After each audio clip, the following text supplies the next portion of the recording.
नमस्कार, NP news Bharat पर आप सभी का स्वागत। आइए नजर डालते हैं आज की टॉप 25 बड़ी खबरों पर, महत्वपूर्ण खबरों पर। लोकसभा चुनाव के दूसरे चरण का मतदान 26 अप्रैल को है। ऐसे में बुधवार शाम से चुनावी मिजाज बदला। जिन सीटों पर 26 अप्रैल को मतदान, वहां चुनाव प्रचार थमा। 26 अप्रैल को जनता करेगी हार जीत का फैसला।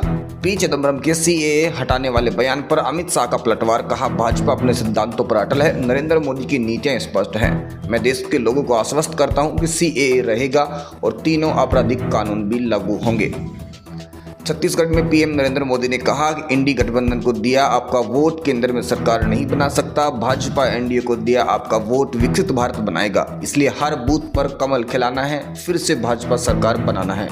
प्रियंका गांधी वाड्रा ने प्रधानमंत्री मोदी पर किया पलटवार। कहा कि 2 दिन से कहा जा रहा है कांग्रेस आपका मंगलसूत्र, आपका सोना छीनना चाहती है। प्रियंका गांधी ने कहा कि जंग के दौरान इंदिरा गांधी ने अपना सोना देश को दिया, मेरी मां का मंगलसूत्र इस देश पर कुर्बान हुआ। बीजेपी वाले महिलाओं के संघर्ष को नहीं समझ सकते। इलेक्टोरल बोर्ड के जरिए हुई लेनदेन की एसआईटी की जांच की गुहार। सुप्रीम कोर्ट के वरिष्ठ वकील प्रशांत भूषण ने शीर्ष अदालत में दाखिल की याचिका। अदालत की निगरानी में विशेष जांच दल से लेनदेन की जांच करने की मांग। यूपी में अमेठी और गोरीगंज कांग्रेस कार्यालय के बाहर पोस्टर। रॉबर्ट वाड्रा को अमेठी से चुनाव लड़ाने की मांग। चुनाव में गठबंधन में अमेठी सीट कांग्रेस के खाते में आई है। राहुल गांधी भी अमेठी से चुनाव लड़ सकते हैं। कांग्रेस में मंथन जारी। मेरठ से बीजेपी उम्मीदवार अरुण गोयल ने कहा कि विकास की कोई सीमा नहीं होती, कितना भी विकास किया जा सकता है। चुनाव जीतकर मेरठ में airport, sports stadium, ring road, traffic आदि के लिए कुछ करना चाहूंगा।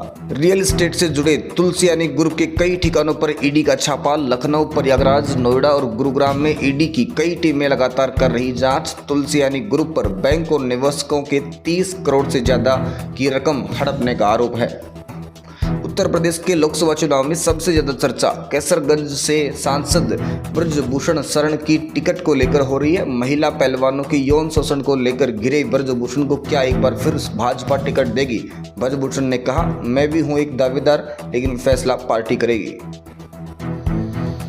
चुनावी सभा को संबोधित करते हुए बसपा नेता आकाश आनंद ने कहा कि जो सरकार आपके भविष्य को खत्म करने का काम कर रही है, उससे बड़ा और कोई देशद्रोही नहीं। बीजेपी अफीम चटाने का काम कर रही है।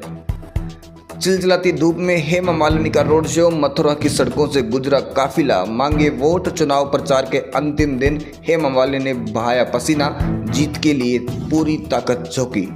सीएम केजरीवाल को पहली बार तिहाड़ में इंसुलिन दी गई। केजरीवाल का शुगर लेवल लगातार बढ़ रहा था, 320 तक पहुंचा शुगर लेवल। ईडी की गिरफ्तारी के बाद पहली बार दी गई इंसुलिन।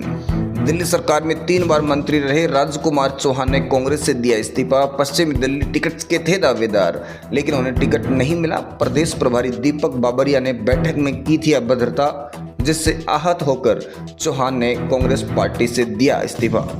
कांग्रेस के लोकसभा चुनाव के लिए 7 उम्मीदवारों की लिस्ट जारी, जिसमें 5 उम्मीदवार बिहार के और 2 उम्मीदवार पंजाब के हैं। दिल्ली आबकारी नीति से जुड़े मनी लॉन्ड्रिंग मामले में मनीष सिसोदिया को कोर्ट से बड़ा झटका। दिल्ली की राउज एवेन्यू अदालत ने सिसोदिया की न्यायिक हिरासत 7 मई तक बढ़ाई।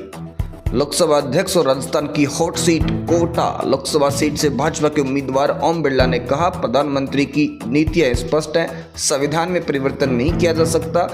कांग्रेस जिस तरीके से झूठी बातें फैलाकर भ्रम पैदा करना चाहती है, कोई भी कांग्रेस के भ्रम में नहीं आने वाला है। राजस्थान बीजेपी अध्यक्ष सीपी जोशी का विवादित बयान। रैली को संबोधित करते हुए कहा, देश में अगर फिर से मोदी सरकार बनती है तो आने वाले समय में बाबर का बच्चा भी जय श्री राम बोलेगा। राजस्थान के टोंक सवाई माधोपुर में विशाल रैली को संबोधित करते हुए मोदी ने आरक्षण, हनुमान और मुसलमान जैसे शब्दों का इस्तेमाल करते हुए विपक्षी दलों पर निशाना साधा। कहा, ये दलितों और पिछड़ों के आरक्षण में सेंधमारी करके वोट बैंक पॉलिटिक्स के लिए खास जमात को अलग से आरक्षण देना चाहते थे। राजस्थान की बाड़मेर की हॉट सीट पर वोटिंग से पहले जुबानी जंग जारी। चुनाव प्रचार थमा, लेकिन बीजेपी उम्मीदवार कैलाश चौधरी ने प्रचार के दौरान पाकिस्तान का जिक्र किया। रविंद्र भाटी ने पलटवार किया। रविंद्र भाटी बोले, हार की बौखलाहट है, भाजपा को अपनी हार साफ नजर आ रही है। सीएम योगी अपने चुनावी भाषणों में कांग्रेस के घोषणा पत्र पर लगातार कर रहे वार। चुनावी भाषणों में तालिबान और शरिया कानून की एंट्री। योगी ने कहा कि कांग्रेस अगर सत्ता में आई तो शरिया कानून लागू कर देगी। कहा, कांग्रेस आतंकी वारदातों पर ध्यान नहीं देती।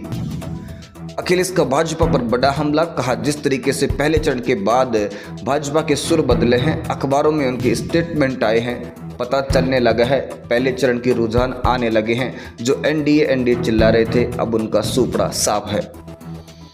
सरकार द्वारा अलर्ट सिस्टम तैयार किया जा रहा है। ओटीपी के जरिए फ्रॉड पर नकल कसने का प्लान। एसबीआई कार्ड और टेलीकॉम ऑपरेटरों से गृह मंत्रालय ले रहा मदद। 2023 में 7,488 करोड़ रुपए के फर्जी ट्रांजैक्शन की 11.1 लाख शिकायत हुई दर्ज। अलर्ट सिस्टम से ओटीपी हासिल करने के बाद संबंधित व्यक्ति को चेतावनी भी दी जाएगी। ये थी आज की 25 अहम खबरें, बड़ी खबरें आपके लिए। एनपी न्यूज भारत पर रोज सुबह ताज़ा खबरों का वीडियो आता है। चैनल को सब्सक्राइब करिए, रोज सुबह ताज़ा खबरों का वीडियो पाइए। धन्यवाद।